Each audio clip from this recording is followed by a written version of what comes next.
মোৰ নাম শ্ৰী হাৰংগ বৰুৱা। মই PMC 673 নং প্ৰাথমিক বিদ্যালয়ৰ ৫ম শ্ৰেণীৰ ছাত্ৰ। আমাক শ্ৰদ্ধাৰ ৰঞ্জিত বৰা ছাৰে বৰ ভালকৈ পাঠটো পঢ়ায় আৰু আমি যদি কেতিয়াবা নাজানো তেতিয়া আমি ছাৰক সোধোঁ, তেতিয়া ছাৰে কিন্তু না বুলি কেতিয়াও নকয়। সদায় মই তোমাক শিকাই দিম দেই সেই বুলিয়ে কয় আৰু শিকাই দিয়ে, আৰু ছাৰে শিকাই দিলে আমাৰ ভাল লাগে। আমাৰ শ্ৰদ্ধাৰ ৰঞ্জিত বৰা ছাৰে ইংৰাজী পাঠ পঢ়ায়, কিবা নোৱাৰিলে শিকাই দিয়ে আৰু ছাৰে পঢ়োৱাখিনি আমি অতি সোনকালে বুজিও পাওঁ আৰু ছাৰে ভালকৈ পঢ়াই দিয়ে।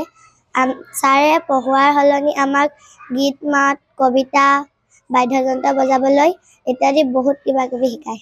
আমাৰ বিদ্যালয়ৰ শ্ৰী ৰঞ্জিত বৰাদেৱ এজন বিশেষভাৱে সক্ষম ব্যক্তি।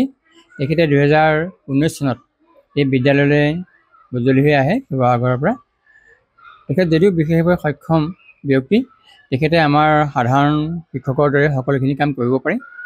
বিদ্যালয়ত পাঠদান দিয়াৰ উপৰিও তেখেতে আমাৰ বিদ্যালয়ৰ যিটো সাংস্কৃতিক বিভাগ, সহবিদ্যাৰ্থী বিভাগ, এই বিভাগটোত তেখেতে গীত মাত ছাত্ৰ ছাত্ৰীক শিকাব পাৰে আৰু বিভিন্ন বাদ্যযন্ত্ৰত তেখেতে পাৰদৰ্শী, বিভিন্ন বাদ্যযন্ত্ৰ বজায় আৰু বিদ্যালয় আমাৰ যিটো সহবিদ্যাৰ্থিক দিশ, এই দিশটো তেখেতে উজ্জ্বল কৰিবলৈ সক্ষম হৈছে। গতিকে তেখেতক পাই আমি গৌৰৱ অনুভৱ কৰিছোঁ। তেখেতৰ উজ্জ্বল ভৱিষ্যত কামনা কৰিছোঁ আমি।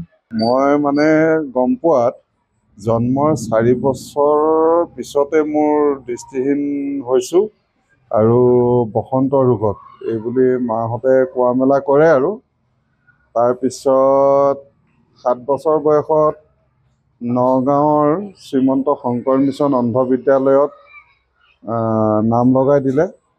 তাৰ পৰা মই 1990 চনত মেট্ৰিক পাছ কৰোঁ আৰু 1993 চনত সেই নগাঁৱৰে পুৰণিগাঁও অঞ্চলৰ ডক্টৰ BKB মহাবিদ্যালয়ৰ পৰা 93 চনত হায়াৰ ছেকেণ্ডেৰী পাছ কৰোঁ।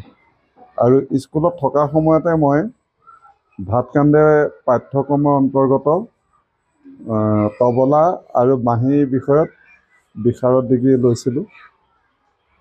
তাৰপিছতে আপোনাৰ 2001 পৰা 2003 জুনলৈকে তেজপুৰত সেইখিনি সময়ত DPP বুলি এটা শিক্ষা আঁচনি ওলাইছিলে 9খন জিলাক সামৰি, সেই তাত মই 2.5 বছৰ চাকৰি কৰিছিলোঁ।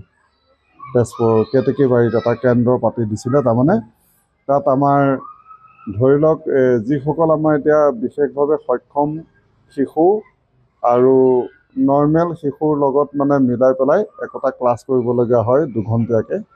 মই দৃষ্টিহীনৰ ভাগটো মোৰ হাতত মোক দিছিলে, তাত মই 2.5 বছৰ কৰিছিলোঁ। তাৰপিছত 2007 চনৰ 21 আগষ্টৰ তাৰিখে এই পাৰ্মানেণ্ট চাকৰি অৰ্থাৎ প্ৰাথমিক বিদ্যালয়ৰ শিক্ষকতা হিচাপে নিযুক্তি পাওঁ আৰু তেতিয়া মই প্ৰথম জইন কৰিছিলোঁ গুৱাহাটী মেট্ৰ' কামৰূপৰ দিগাৰুপাৰ প্ৰাথমিক বিদ্যালয়ত 2007 23 আগষ্টত জইন কৰিছিলোঁ সেই বিদ্যালয়ত। তাৰ পৰা 2014 চনৰ 1 আগষ্টৰ তাৰিখে মই শিৱসাগৰলৈ ট্ৰেন্সফাৰ হওঁ আৰু শিৱসাগৰ জ্ঞানোদয় LP স্কুলত মই মানে জইন কৰোঁহি। তাৰপিছত এই জ্ঞানোদয় LP স্কুল মানে আমাৰ ডিমৌৰ পৰা যথেষ্ট দূৰ হয় মোৰ কাৰণে, আৰু সেইকাৰণে মই অসুবিধা দৰ্শোৱাত আমাৰ বিভাগীয় কৰ্তৃপক্ষই, শিৱসাগৰ জিলাৰ কৰ্তৃপক্ষই মানে মোক এই বিদ্যালয়ত 2019 চনৰ 11 জানুৱাৰীৰ পৰা ইয়াত এটাচ কৰি থৈছে।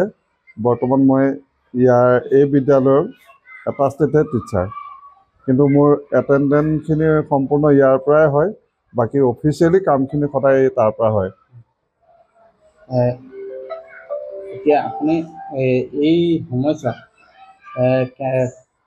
বহুতখিনি আপুনি নিজে প্ৰত্যাহ্বানৰ সন্মুখীন হৈও ছাত্ৰ ছাত্ৰীক জ্ঞানৰ পোহৰ বিলাই আহিছে, কি ক'ব? প্ৰত্যাহ্বান মানে আচলতে কি হয়, কিন্তু সেই বস্তুটো আচলতে মোৰ এতিয়া উপলব্ধি নহয়, কিয়নো আখৰৰ সংখ্যাখিনি একেই, খালি আখৰৰ পদ্ধতিটোহে বেলেগ। গতিকে দৃষ্টিহীন বিদ্যালয়ত যিহেতু শিক্ষাটো সৰুৰ পৰা পায়ে গ'লোঁ, কিতাপৰ বিষয়বস্তুও একেই, আৰু সেই বিদ্যালয়তো আমাৰ দৃষ্টিবান শিক্ষক শিক্ষয়িত্ৰীসকলে আমাক দৃষ্টিহীনসকলক শিক্ষাদান কৰি আছে। গতিকে তাৰ মানে আমি ধৰক ইয়াত ভাবি লৈছোঁ উল্টাটোহে আমি কৰিছোঁ। অৰ্থাৎ দৃষ্টিবান বিদ্যালয়ত মই এজন দৃষ্টিহীনে চাকৰি কৰিছোঁ, শিক্ষাদান কৰিছোঁ। ইয়াত মোৰ যিখিনি কৰিব পাৰোঁ সেইখিনি মই কৰিবলৈ সকলোৱে মোক সুবিধা দিছে। আৰু মানে বিশেষতে আমাৰ বিদ্যালয়ৰ মোৰ ছাৰ বাইদেউসকল, শিক্ষক শিক্ষয়িত্ৰীসকল যথেষ্ট মোক হেল্প কৰে। আৰু ছাত্ৰ ছাত্ৰীসকলেও এই বিদ্যালয়ৰ চৌপাশত মানে মই আহি ৰিক্সাৰ পৰা নামি গেটৰ ওচৰত ভৰি দিয়াৰ পৰা ছাত্ৰ ছাত্ৰীসকলে ইমানেই তাৰমানে মোক লৈ ফুৰে, মই এইটো মানে ভাবিব নোৱাৰোঁ। হয়তো মোৰ পৰিয়াল বা বংশ কুটুম্বৰ ল'ৰা ছোৱালীও কিজানি সিমানখিনি গাইডেঞ্চ দিবলৈ নিবিচাৰিব নেকি, মোৰ ধাৰণা হয় কোনোবা সময়ত। আৰু এই বিদ্যালয়ৰ আমাৰ ছাৰ বাইদেউসকল হওক বা অন্যান্য কৰ্মচাৰীসকলেই হওক বা বিদ্যালয়ৰ ছাত্ৰ ছাত্ৰীৰ অভিভাৱক অভিভাৱিকাসকলেই হওক, আৰু ছাত্ৰ ছাত্ৰীসকলটোতো আছেই।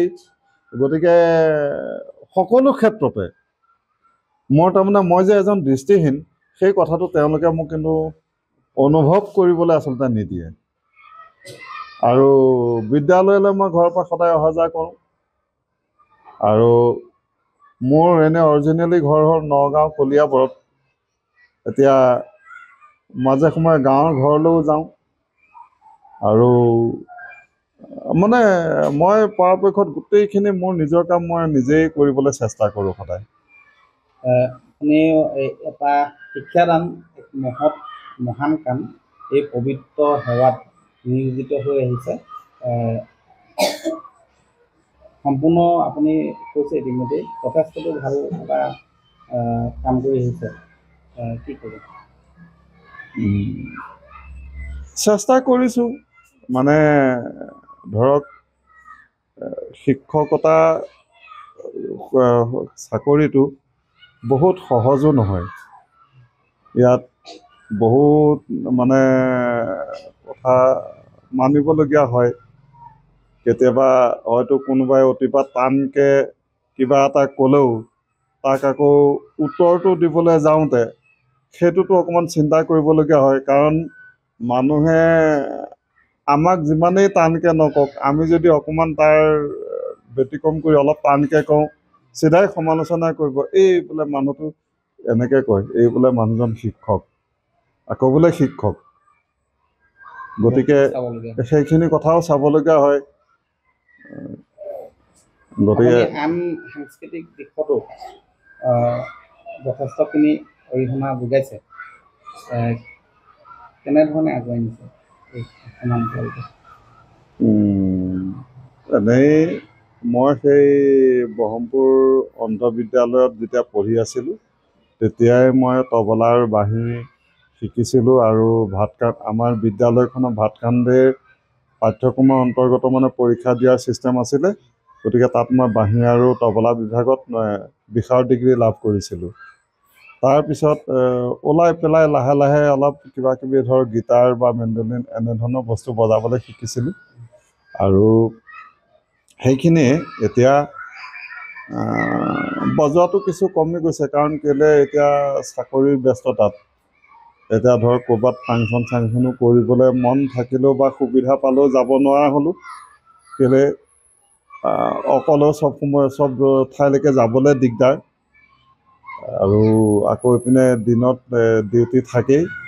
তাৰ মাজতে যিখিনি পাৰোঁ এই বিদ্যালয়ৰ ছাত্ৰ ছাত্ৰীসকলকো চেষ্টা এটা কৰোঁ আৰু দি যাবৰ কাৰণে। বা মোৰ ওচৰতো যদি কোনোবাই যায় মই চাই দিওঁ, দেখুৱাই দিওঁ, যিকণ পাৰোঁ এনেকৈ বচাই ৰাখিছোঁ। আৰু আপুনি বিচৰা বাতৰি পাব কেৱল নিউজ 18 এপত। নিউজ 18 এপ ডাউনলোড কৰিবলৈ স্কেন কৰক এই QR কোড। গুগল প্লে ষ্টৰতো পাব এই নিউজ 18 এপ।